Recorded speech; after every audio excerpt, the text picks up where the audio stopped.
See it on my face, I made up my mind. Not another day, you're on borrowed time. Let me get away, yeah I'm running, yeah I'm running. So love me or leave me, I'm standing alone. Can't shake a feeling that lives in my bones. Lie to me, tell me you wish that you could, but nothing you gave me is worth what you took. 'Cause baby when I'm gone for good.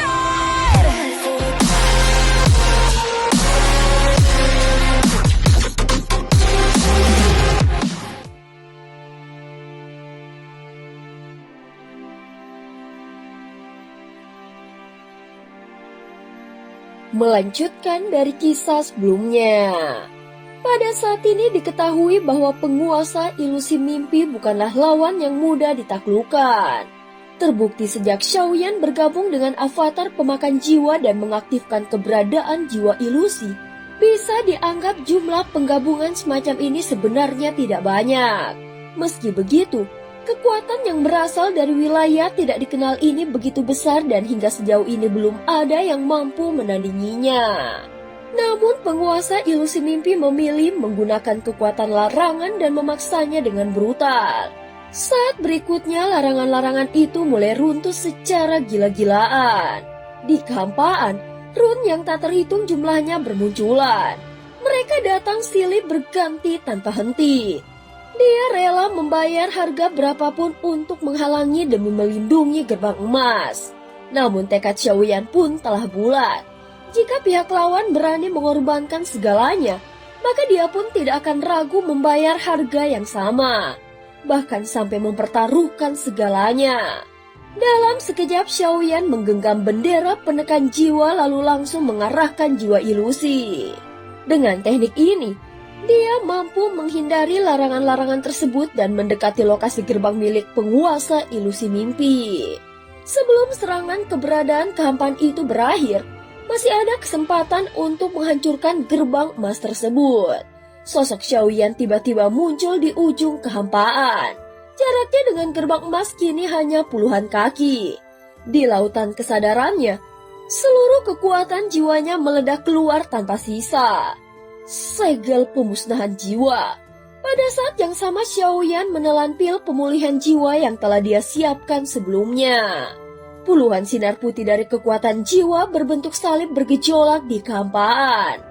Lalu menyatu membentuk sebuah telapak raksasa yang menghantam gerbang emas dengan dahsyat. Di atas gerbang emas tiba-tiba muncul lapisan perlindungan. Gelombang kekuatan jiwa yang sangat kuat pun langsung menyapu ke segala arah. Puluhan lapisan pertahanan jiwa muncul secara bersamaan dan menahan serangan Xiaoyan. Namun jari raksasa berwarna putih milik Xiaoyan jatuh dengan keras. Sementara pertahanan jiwa milik penguasa ilusi mimpi juga menyelimuti area itu berusaha menghancurkan serangan Xiaoyan. Begitu serangan pertama mendarat, serangan kedua Xiaoyan langsung menyusul tanpa jeda. Di kejauhan kekuatan jiwa berwarna abu-abu gelap melesat seperti bayangan pengejar maut yang menghantam gerbang emas bertubi-tubi. Penguasa ilusi mimpi terpaksa menelan tahanan roh untuk merebut kembali kesempatan hidup. Dan pada saat genting ini, dia sama sekali tidak menahan kekuatannya. Memasuki tingkat jiwa tersebut, Xiaoyan nyaris tidak bisa menahannya. Bagaimanapun, sosok yang mampu menjadi penguasa dunia Sanhai bahkan dalam kondisi seperti sekarang, entah dia berada di puncak atau jatuh pastilah memiliki kekuatan yang mengerikan. Sangat mungkin bahwa pada saat kejayaannya, kekuatan jiwanya telah melampaui tingkat ilusi dan mencapai tingkat transendensi yang benar-benar menakutkan. Alasan Xiaoyan masih mampu melawannya sekarang adalah karena penguasa ilusi mimpi sedang terluka parah. Sehingga tingkat jiwanya telah lama merosot.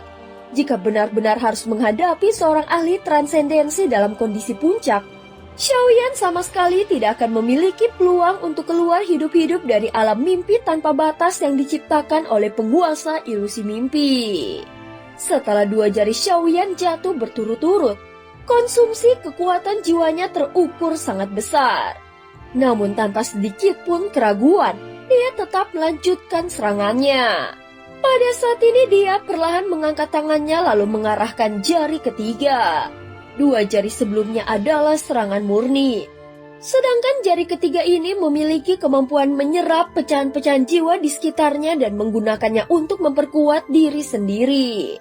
Menghadapi jari kedua milik Xiaoyan, penguasa ilusi mimpi hanya bisa melepaskan kekuatan jiwanya untuk menahan. Namun serangan Xiaoyan kali ini jauh lebih kuat dibandingkan sebelumnya. Meski tidak langsung hancur, jelas terlihat bahwa keberadaan kampan hasil pemanggilan avatarnya benar-benar memberi penguasa ilusi mimpi tekanan besar. Saat tiga jari itu menghantam secara bersamaan, seluruh serangan termaksud milik Xiaoyan lenyap dan berubah menjadi energi murni. Kemudian semuanya diserap ke dalam tubuh Xiaoyan. Saat berikutnya, seluruh serangan jiwa penguasa ilusi mimpi ditelan habis, lalu diubah menjadi kekuatan jiwa miliknya sendiri. Xiaoyan mengangkat kepalanya.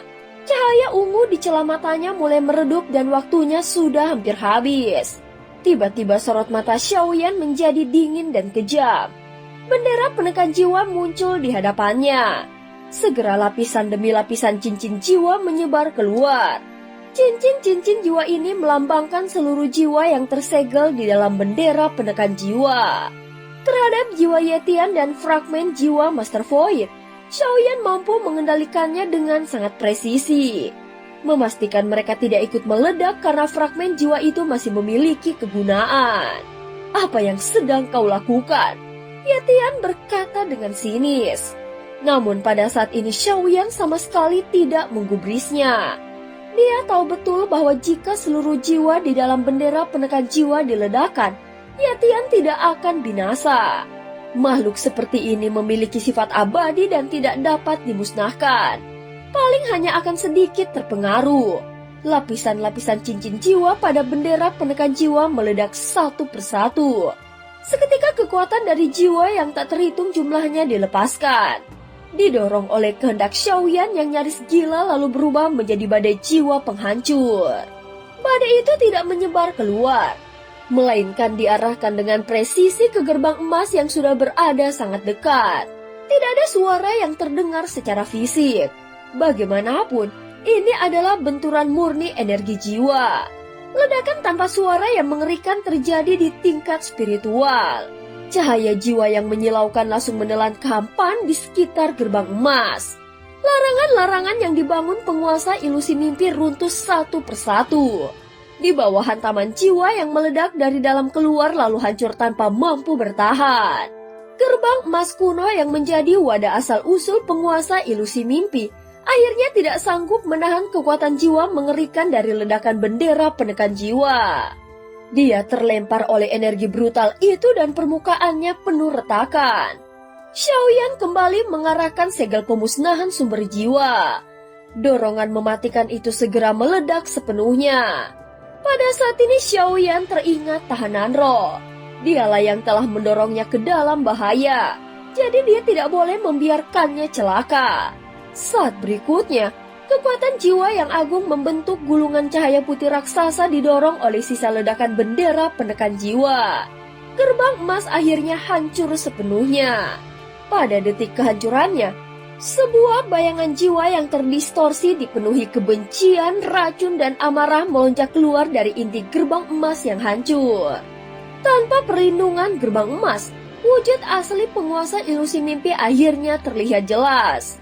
Xiaoyan bisa merasakan gelombang jiwa yang tidak stabil terpancar kuat darinya. Kita tidak punya dendam, namun kau berani menghancurkan gerbang emasku. Aku bersumpah akan bangkit kembali dan membuat jiwamu hancur berkeping-keping, lalu tenggelam ke dalam siklus kehancuran. Inilah wujud sejati penguasa ilusi mimpi. Sebuah tubuh jiwa yang berada di antara nyata dan semu. Memancarkan aura kuno yang menakutkan dan cukup untuk menghancurkan kesadaran makhluk biasa. Matanya berubah menjadi cahaya biru namun tubuh jiwanya tampak meredup. Jelas dia telah kehilangan banyak kekuatan. Dengan satu langkah ringan, dia menyimpan tahanan roh ke dalam jubah bersulamnya. Setelah gerbang emas hancur, dia tidak lagi memiliki kesempatan untuk menyerapnya. walaupun hanya tinggal selangkah lagi. Namun kesempatan itu justru diberikan Xiaoyan kepadanya dan dihancurkan lagi olehnya.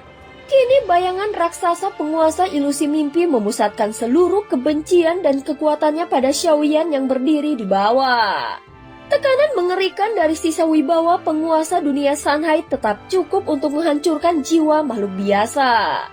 Namun inilah momen yang ditunggu oleh Xiaoyan. Hancurnya gerbang emas berarti penguasa ilusi mimpi telah kehilangan perlindungan terkuatnya. Xiaoyan dengan tajam merasakan bahwa meski kekuatan jiwa lawan sangat mengerikan, namun gelombang aneh telah muncul di sekelilingnya. Seharusnya makhluk ini sudah lama tidak lagi menjadi bagian dari dunia ini. Hanya perlindungan gerbang emas yang menjaga jiwanya tetap eksis. Kini kekuatan aturan dunia Sanhai mulai menindasnya. Tanpa perlindungan aturan dunia, yang menantinya hanyalah kematian mutlak. Kau seharusnya sudah lama mati, tetapi mengapa masih berisi keras kepala membakar dunia ini melawan aturan dan melawan langit? Siapapun yang melawan kehendak langit pada akhirnya akan binasa. Pikiran Xiaoyan setajam pisau es menusuk lurus ke dalam seluruh rencana penguasa ilusi mimpi. Sekalipun aku lenyap, aku akan tetap menyeretmu ke dalam siklus reinkarnasi dunia Sanhai, ucap sang penguasa ilusi mimpi dengan suara yang dalam. Dan cerita pun berakhir. Terima kasih udah dengerin Mihu dari awal sampai akhir ya. Sampai jumpa.